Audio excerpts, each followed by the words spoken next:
Hello, everybody. In case you don't know me already, my name is Michelle Gascoigne, and I am the founder of my Road to Recovery Facebook page. And it's regarding sexual abuse trauma survivors or normal abuse, as well as PTSD and anxiety and depression sufferers. And I haven't done any entries as far as video yet until now. Now, I was going through my journal that I keep, and I found an old entry from this last January that I kind of wanted to share because I really firmly believe in, I don't want to be silent. I don't want to keep my story to myself. I don't want to just kind of suffer in silence, I guess. I feel like the more I talk about my story and share it with everybody, the more it could inspire, the more it could instill hope in other people, the less alone I'll feel. And I feel as though it'll make other people feel less alone as well. Now, this entry was around a time that I was suffering major depression and anxiety and a complete lack of motivation for everything. And it was kind of a turning point for me, right smack in the middle of my recovery process, as I was starting to really get in touch with my emotions, which is something that for years had not happened with me. And I had repressed so much from all of my trauma that I experienced from a really young age. And I always just kind of felt like I had to be strong and didn't want to be vulnerable, because if I was vulnerable, that generally meant I was going to be hurt emotionally, physically, sexually, whatever the case was. So at this time, I had a lot of anxiety and everything. So that's just kind of the backstory of it. Now it's kind of a small little story, but I hope that you could kind of relate if you suffer from anxiety, or if you were a sexual abuse survivor, any of those things. So here we go. On top of all of these feelings, I also have the sexual abuse healing process to tend to. After many vulnerable and raw nights of reading, then focusing on old wounds, I decided to take a break, which ended up being the old Michelle saying, "This is too hard. It's too complex. There's no way you're patient enough to get through it." The new Michelle allowed that for a few weeks, but my inner child had been feeling neglected and had been yearning for attention and love. I really need to learn how to believe in myself. That is truly the only way this is going to work, and I'm not willing to go back to the old Michelle. The one that is comfortable with not being good enough for love and is okay with giving up because that's just how I am. Those are crutches and excuses that are no longer allowed. So tonight, I decided to take a nice hot bubble bath after a long day and a sore back. I thought that would be the perfect time to read my book and get back on the recovery wagon.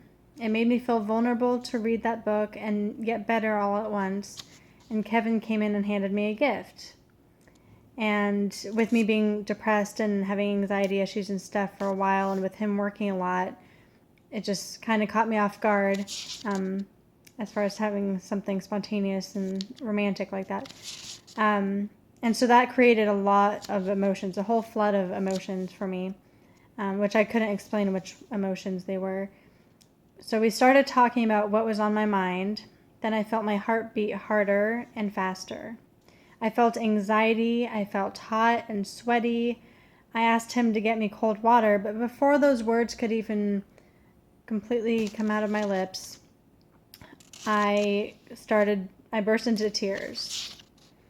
Just an overwhelming wave came over me, and I just could not hold back any longer. He comforted me, and we talked through it, and it felt great to be vulnerable and okay. I needed that release. I feel myself allowing emotions to come to the surface more and more. I used to be so nervous to cry in front of people, and I thought it was weak, but now I'm proud of showing my vulnerability. That's progress.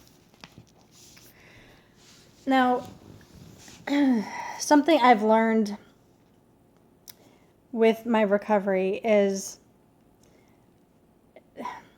I would repress so many things. And when you repress those things, you're not really processing anything. So you just kind of tuck it away and try to forget about it, ignore that anything happened, ignore what you might be feeling subconsciously or anything like that. And when you do that, it kind of just like piles up.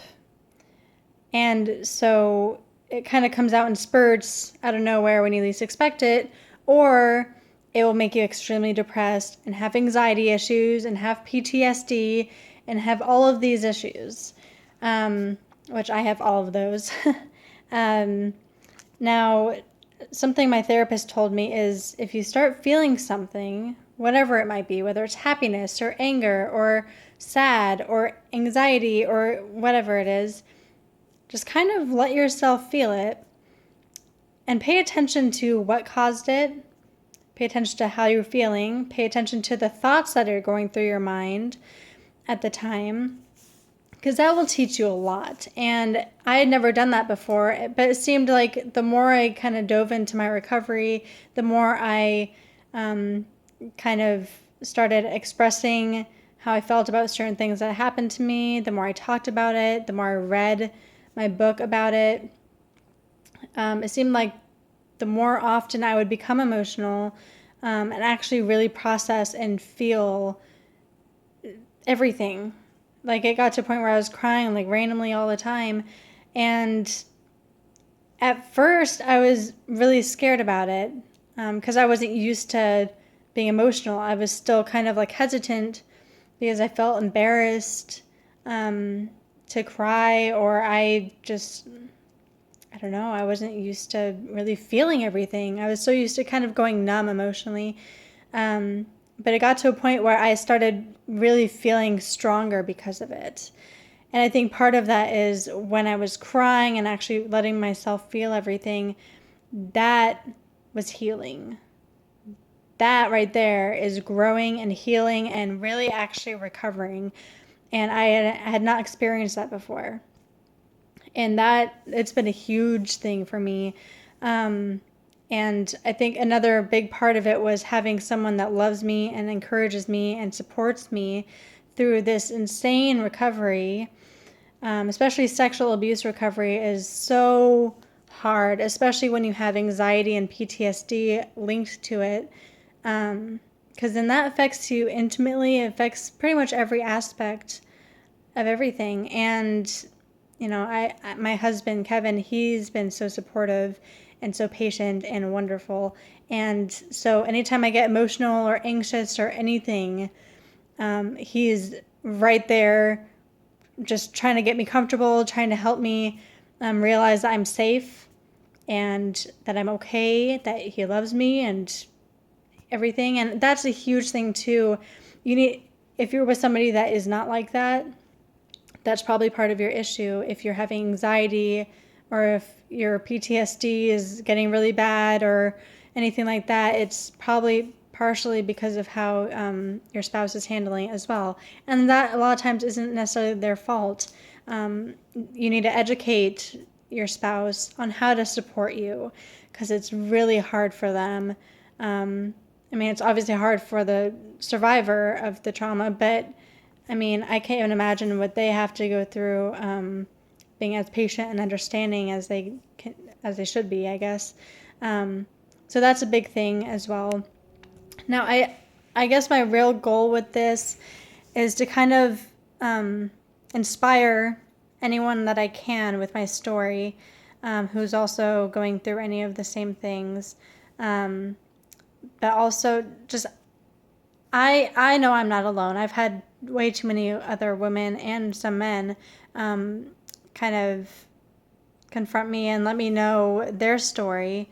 And I just want you guys to know that you're not alone and that after about a year of going through recovery and going through to therapy and reading, and I feel like I'm a million times better, and I have come so far.